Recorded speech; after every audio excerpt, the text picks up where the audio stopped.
speak? Your Highness, could we first of all have some facts about your people? Where are they, and about how many are there, and what in fact is the Ismaili sect?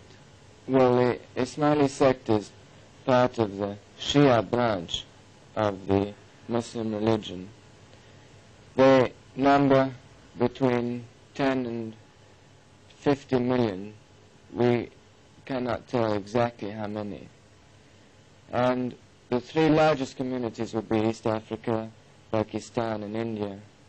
But there are other communities in Afghanistan, Syria, Iran, Kuwait, Madagascar, the Belgian Congo, and Mozambique. They're a very widespread community. In other words, you're not quite sure how many followers you've got. No, we don't have a general census of the Ismaili population.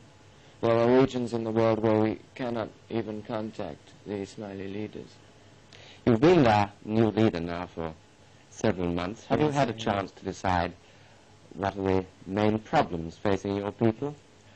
Well, at the moment, they're rather the same problems as the ones which my grandfather faced all his life. The education, health, and the political side of the community.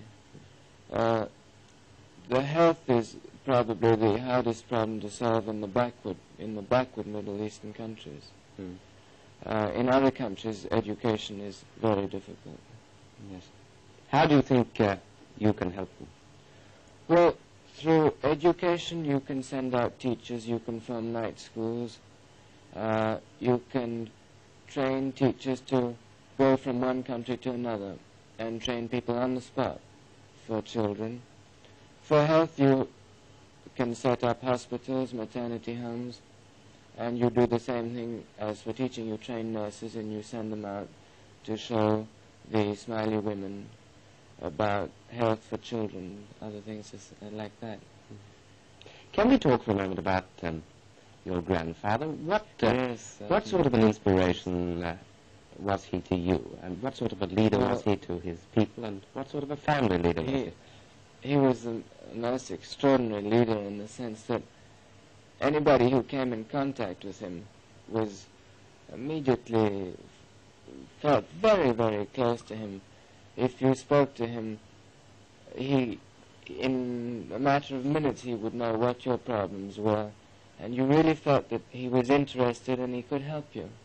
And this went both for his family and for the Ismaili people. They used to come to him with problems, and he used to be able to understand them very, very quickly. And he guided all the members of his family. Every time he saw them, he would give them advice and see that they were happy, and if he could help them, he always would. It sounds as if you went for advice. Yes, as often as you needed it. I went to him very often for advice. Now, what about you? You've been at Harvard University for 3 years. Are you going to go back and finish whatever you were doing? What was it? Well, I would like to go back to Harvard if I can. It's difficult to know whether I can carry on university work and fulfill my responsibilities at the moment. If it's possible, I'll go back in September '58. There's a lot that you can learn through university education, particularly from the Islamic point of view. Yes, what do you study? Oriental history. Yes. And it's a wonderful subject to study in college because you get a chance to get the religious background as well as the political and social background. Whereas if you weren't studying it from an intellectual point of view, it would be harder to get in contact with the different religious ideas and that have come out of Islam. You'll go back there if you possibly can, then, yes, do your final year. I will, if it is possible for me. Now, what about deciding on somewhere to live? Are you going to live amongst your people? That's very hard to say. For the next year, I will be traveling. I'll be trying to cover East Africa, Pakistan, India, and the smaller communities. I hope to be able to finish that maybe in June or July of 1958, and then Harvard starts in September. If I go back to Harvard, I will not have any home or any base, but I'll try to live as much as I can with my community in the next years. Yes. If you don't settle permanently If I don't amongst them, settle, yes. you'll certainly see as much of them as you possibly I can. will, yes, definitely. Thank you very much, Your Highness.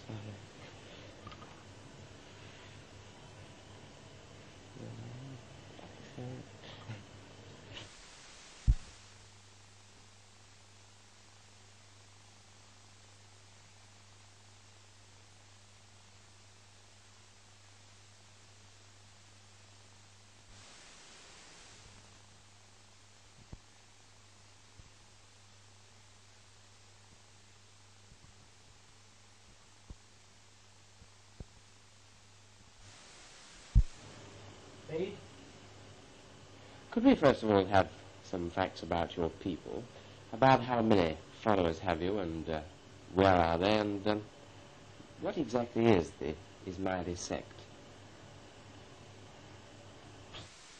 Yes, I think so. What would you say are the main problems facing your people? What do you think you can do to help them solve these problems? Could we talk just for a moment about your grandfather? What sort of an inspiration has he been to you as a leader, not only of his people, but of his family? So you went to him for advice as often as you needed it?